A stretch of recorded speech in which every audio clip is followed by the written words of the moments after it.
Olá! Nesta videoaula de hoje, nós vamos dar início à unidade 4, que eu estou intitulando Movimento Negro e Políticas Públicas.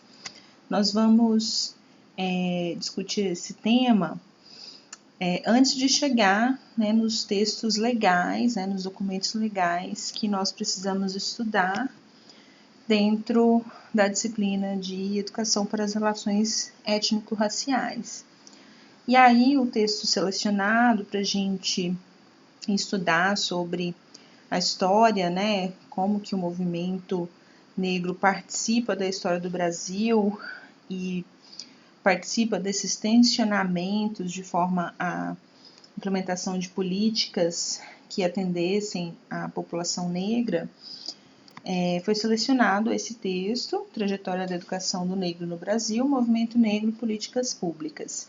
É um texto em coautoria, escrito pela Cristiane Aiodelli, que na época da produção deste texto era doutoranda em Educação, com atenção à diversidade cultural, dentro aí da linha de pesquisa de formação de professores, pela Universidade Complutense de Madrid, e a professora Renízia Cristina Garcia Felice, que é uma professora adjunta da Universidade de Brasília, também coordenadora do Grupo de Estudos e Pesquisas em Políticas Educacionais, História, Relações Raciais e de Gênero, pesquisadora do Grupo de Pesquisa em Educação, em Políticas Públicas, Gênero, Raça, Etnia e Juventude, e também membro da Associação Brasileira de Pesquisadores Negros, que é a ABPN.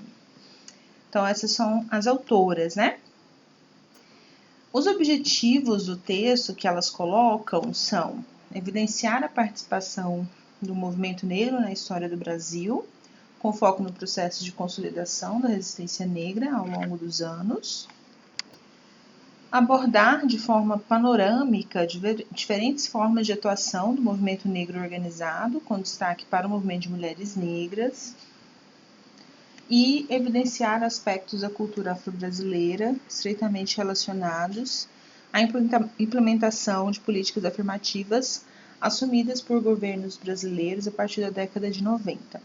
Então, é por esse motivo que eu selecionei esse texto para discutir com vocês, a fim de que vocês tenham esse panorama, de vários períodos históricos, do movimento negro e da resistência negra, de forma como um todo, até chegar, nas políticas de ações afirmativas, Então, para vocês perceberem que os documentos que a gente tem hoje, e essas políticas, elas não estão postas aí, não apareceram do nada, elas são resultado de muita luta, e tensionamento de muitos anos. Eu deixei para vocês esse vídeo lá no Moodle, o valor das políticas afirmativas. É um vídeo curto de uns 7 minutos, em que o professor Altair, se não me engano, deixa eu só dar uma olhadinha aqui. Acho que é Altair. Então tá aqui, para vocês.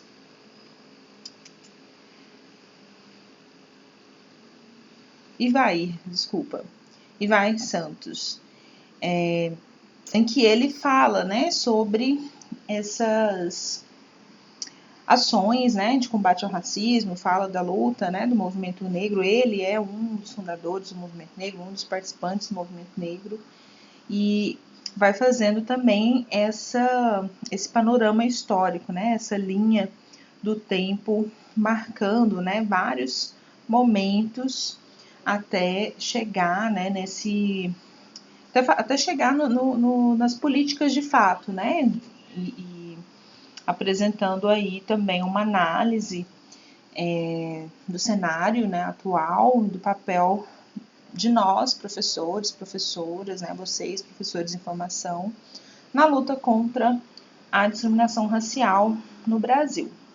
E aí, então, sugiro muito que vocês, né, visualizem o vídeo, que é bastante elucidativo, né, e é bem introdutório para essas nossas discussões aqui. Logo no início do texto, né, a Cristiane e a Renísia vão trazer uma metáfora bem interessante, que é a do bodoque, né, ou do estilingue, né? Então, se a gente pensar no estilingue, você faz um movimento de volta para depois ir para frente, né? E é uma metáfora interessante, porque elas falam dessa importância de se voltar no tempo, né, para a gente, né, compreender o momento histórico contemporâneo. Então, para a gente pensar a questão racial no Brasil, é preciso voltar no passado para que sigamos, né, nesse estudo. E aí ela começa falando, né, das leis, que eu acredito que vocês tenham conhecimento, né?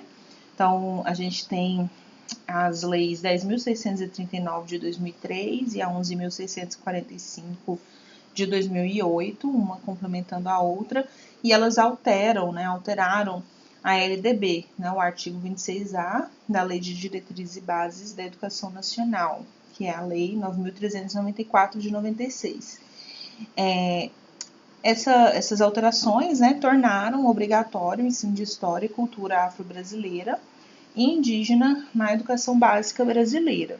Então, se sabe, né, se tem conhecimento dessas leis. Complementarmente a esse artigo, também foi aprovada em 2004 a Resolução 1 e o parecer 3, que estabelece as diretrizes curriculares nacionais para a educação das relações étnico-raciais e para o ensino de História e Cultura Afro-Brasileira e Africana.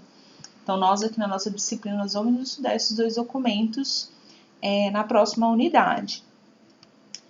E essas diretrizes, elas apontam a inclusão também, né, nos cursos de formação de professores e de outros profissionais de educação, de práticas pedagógicas, de materiais, de textos didáticos, na perspectiva da reeducação das relações étnico-raciais e do ensino-aprendizagem da história e cultura dos afro-brasileiros e dos africanos.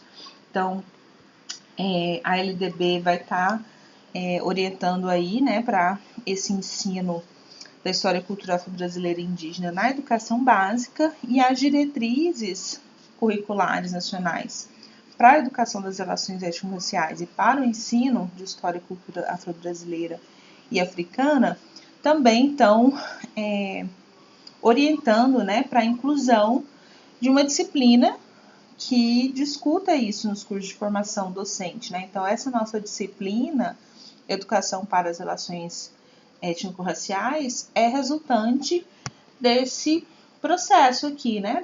Desses documentos, né? Então, as diretrizes curriculares nacionais fizeram, né, esse tensionamento para que a gente tenha hoje essa disciplina nos cursos de licenciatura, né, dado aí essa obrigatoriedade que nós temos de trabalhar com essa temática, né, racial na educação básica. Então, as autoras partem, né, desses documentos, mas elas vão fazer esse movimento de bodoque, né, esse estilingue, né? Como é que a gente chegou até aqui? Né? Então, essa é a pergunta. Como chegamos a tais documentos? Embora conste nos PCN, né, que são os Parâmetros Curriculares Nacionais, que aí é de 97, antes, né, desses documentos aqui, essa alteração, né, da LDB, essas diretrizes, na parte, né, das disciplinas de História e Geografia, uma orientação para abordar e valorizar a pluralidade cultural, posicionando-se contra qualquer discriminação baseada em diferenças culturais, de classe, de crença, de sexo, de etnia. E a temática negra também se apresente nos temas transversais, que os PCNs lá em 97 trazem, né, os temas transversais. Ainda, né, havia uma dificuldade, né, de implementação. Então, essa dificuldade de implementação da lei, ela permanece e se deve, dentre outros fatores, né, como as autoras apontam, a existência de muita confusão sobre a legitimidade dessa demanda, já que muitos acreditam que vivemos em um país em que não há discriminação racial.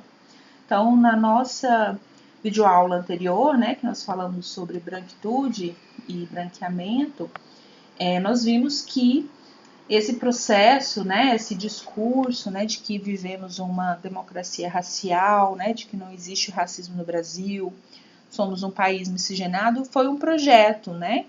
Então, o projeto de branqueamento, né, da nossa população foi muito bem arquitetado e provoca, né, até hoje essa confusão, né, sobre a demanda dessas leis, né, desses documentos que orientam esse nosso trabalho contra, né, a discriminação racial. Se a gente não admite, não reconhece que existe discriminação racial, por que a gente tem que trabalhar isso, né?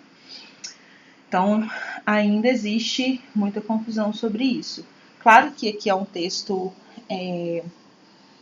mais antigo, né? A gente já percebe recentemente um movimento que reconhece o racismo, principalmente aí, né, nesses nossos últimos 5 anos, né? A gente percebe uma movimentação muito maior em torno da temática, mas ainda tem pessoas que não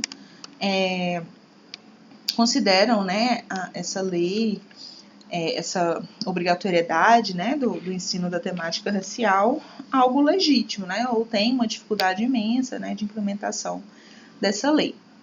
Os princípios que respaldam os conteúdos elencados lá nas diretrizes, né, para a educação das relações étnico-raciais, preenchem algumas lacunas dos PCN, né, então lá no PCN já se falava sobre essa necessidade de trabalhar contra qualquer discriminação, e aí as diretrizes vão preencher algumas lacunas de forma a orientar e explicar por que abordar a questão racial é uma necessidade para a consolidação de relações mais democráticas, né, no Brasil.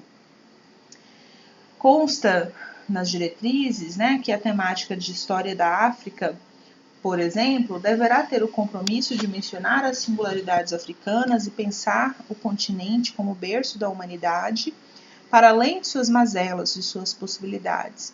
Então, não sei se no período aí, né, de educação fundamental de vocês, como era aí o livro didático, como era a abordagem no ensino de história, mas é muito comum, ou era muito comum, o estudo da questão da história da África de forma muito superficial, né? Focava-se muito na questão da escravidão, né? Do colonialismo, né? Quanto à cultura afro-brasileira, não se trata mais de fazer uma retrospectiva histórica dos problemas estruturantes presentes na historiografia brasileira em relação ao negro, mas problematizar esses registros e dialogar com produções desconhecidas do grande público, evidenciando práticas há muito em curso, tradicionais e populares, que imputaram uma dinâmica nas relações raciais e sociais, conectando-se à iminência de políticas educacionais antirracistas em vigor. Então, existe aí, então, essa orientação de trabalho, né, da história da África dentro aí das diretrizes, pensando aí na disciplina de história, né?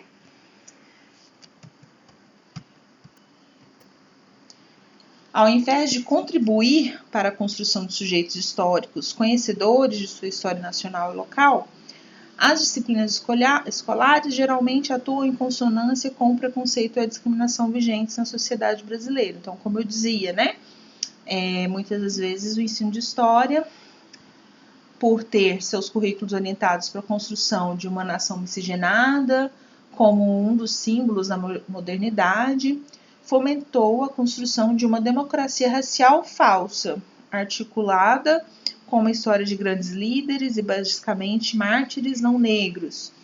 E nesse contexto, as lutas da população negra foram invisibilizadas.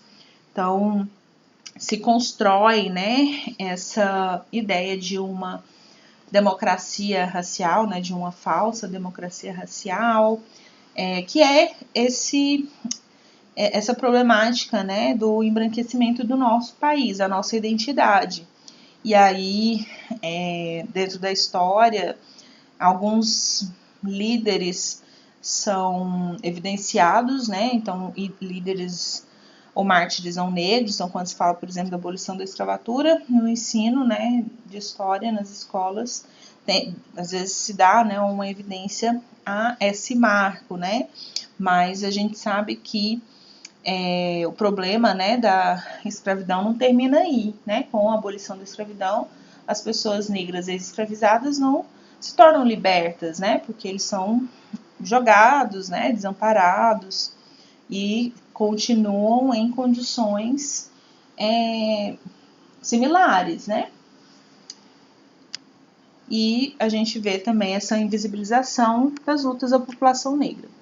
Então, o que as autoras propõem, né, que haja esse movimento de Bodoque e esse movimento, né, de olhar para trás e de pensar, né, outros registros, outros marcos históricos que não o que está posto, né, os marcos que são colocados de forma a invisibilizar a luta negra, deve envolver a todos nós, brasileiros e brasileiras, né, não só pessoas negras.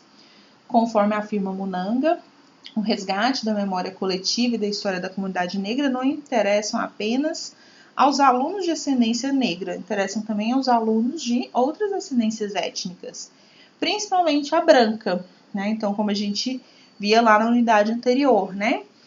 Tem-se essa tendência muito grande de quando se falar na questão racial, não há uma responsabilização, né, da branquitude, como se pensar relações étnico-raciais envolvessem somente o negro, né?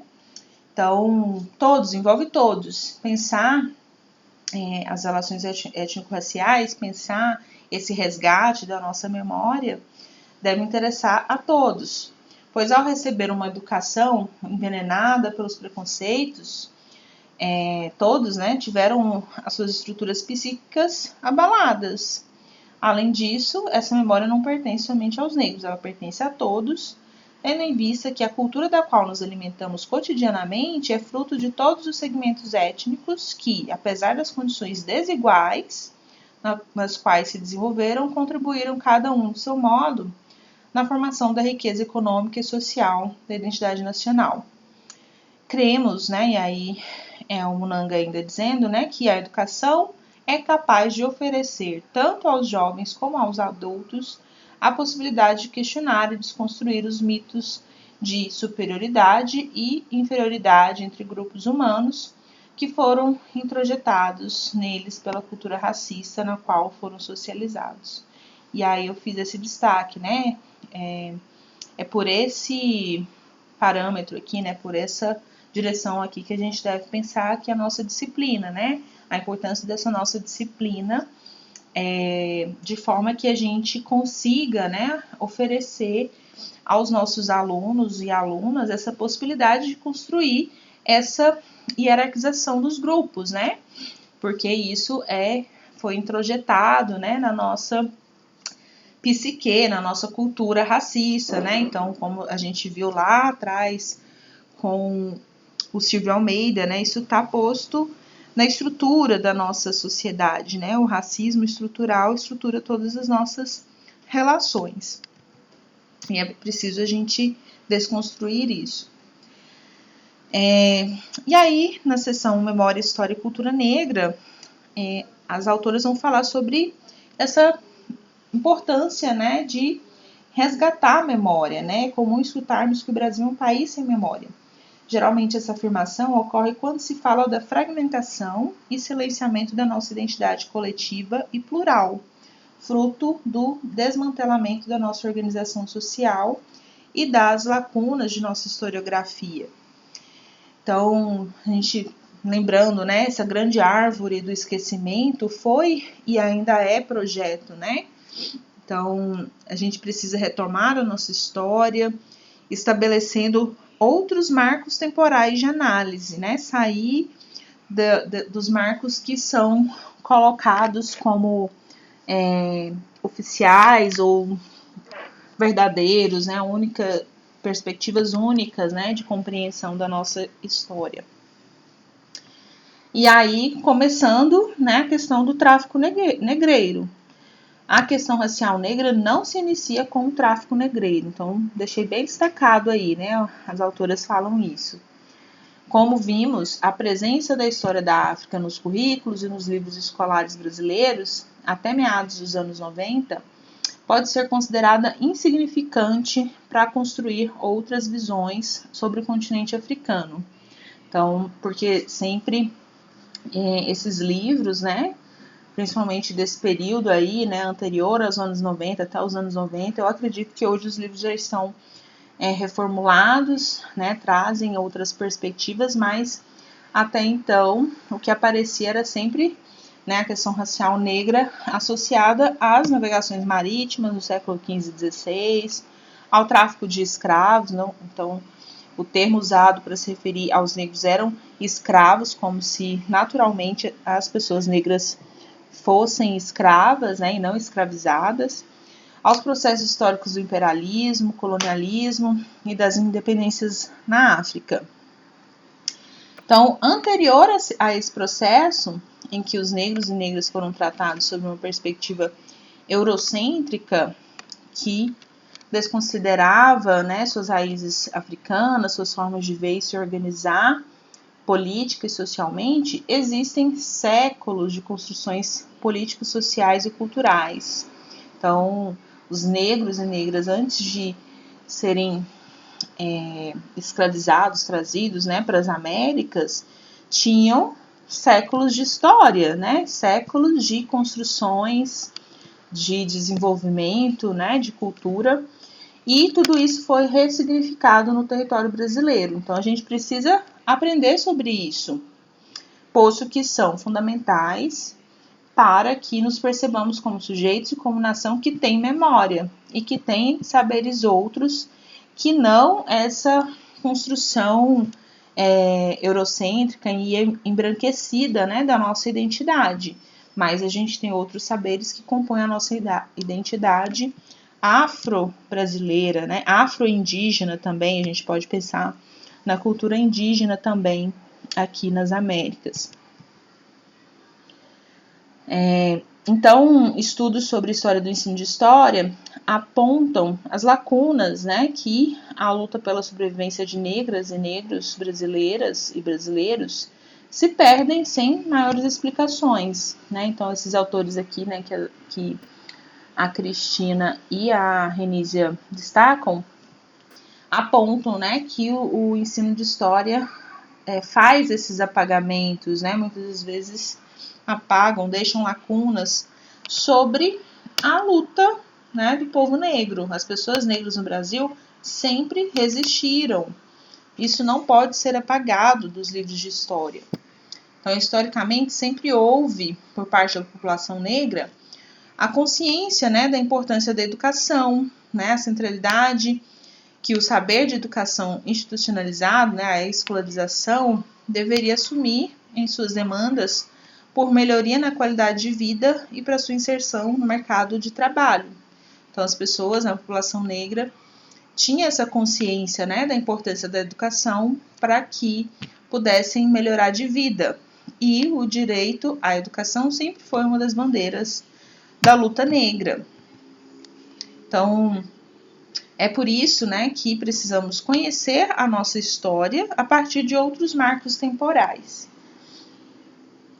E aí, um autor que elas citam, muito importante para a nossa história negra no Brasil, é o Abdias do Nascimento, né, um dos principais líderes da luta histórica negra no Brasil, reconhecido não só nacionalmente, mas internacionalmente. E ele sintetiza o caráter histórico da luta do povo negro quando ele diz: esses debates, né, sobre as políticas afirmativas não apareceram do nada, né, não nasceram de um vácuo político-social, tampouco foram fruto de geração espontânea.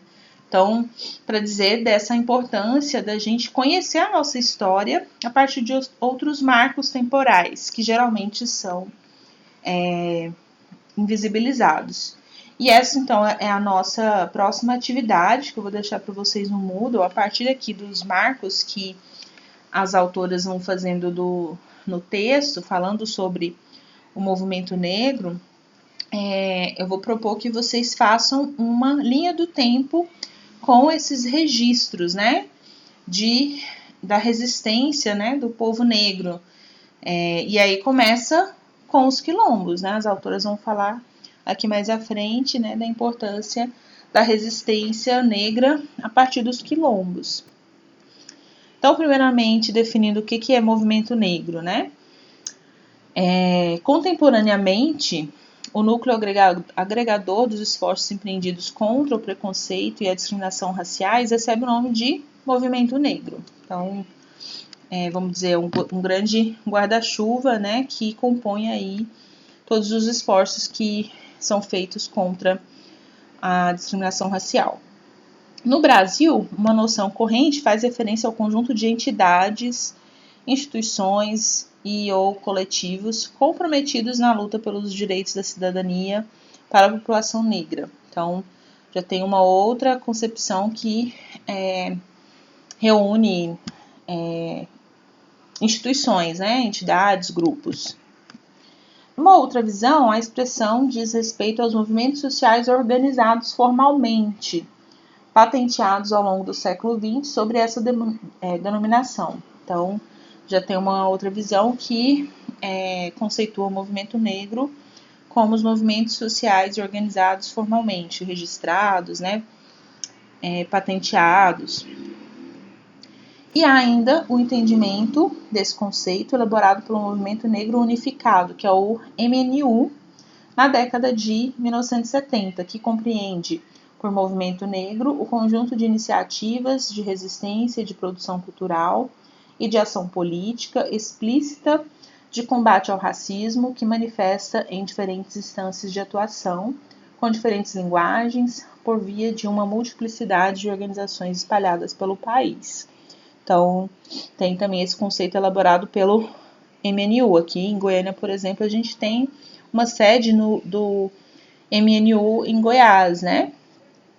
Então, algumas ações, né, de manifestações contra o racismo, geralmente é organizada por esse movimento organizado, né?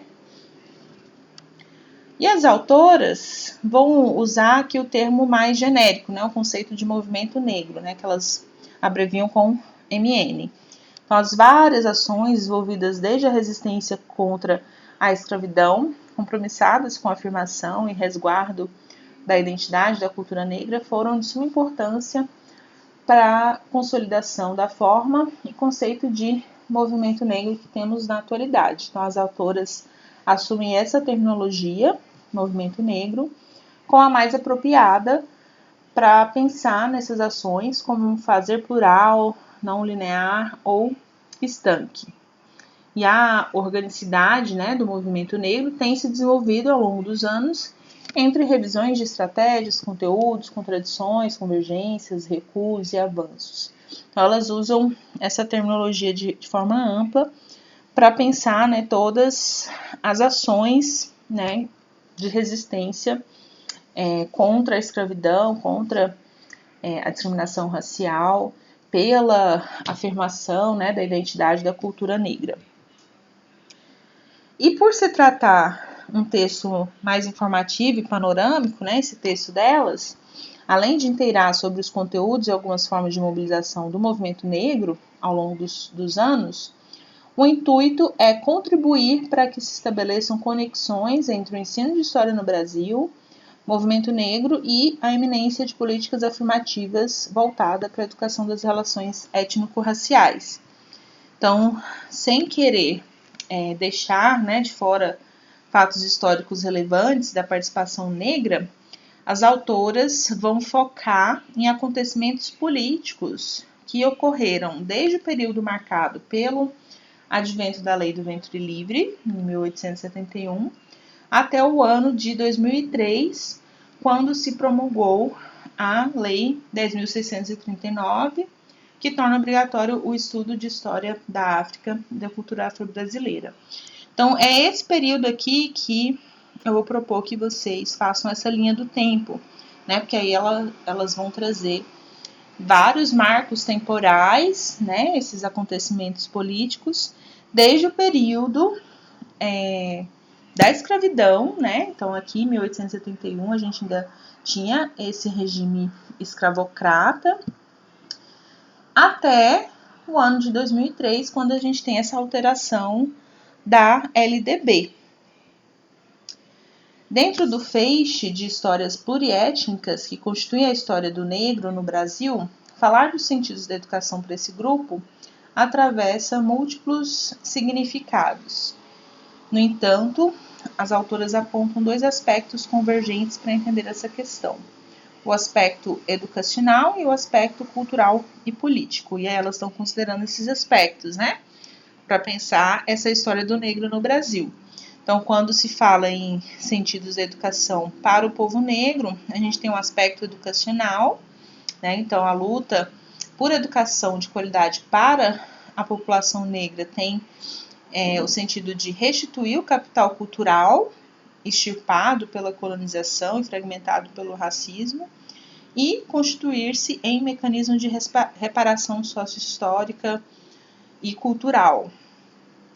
E um outro aspecto, que é um aspecto cultural e político, que é observar a força e a vigência de modos culturais africanos presente na nossa cultura, apesar dos esforços de suplantá-los para dar lugar a valores culturais eurocêntricos. Então, a permanência de grande parte desse legado entre nós se deve a uma ação protetora desse capital cultural negro, né, engendrada pelos quilombolas. Então, por isso aqui as autoras partem aqui, né, dos quilombos, né, como esse marco importante de resistência para pensar a história da educação do negro, né, no Brasil.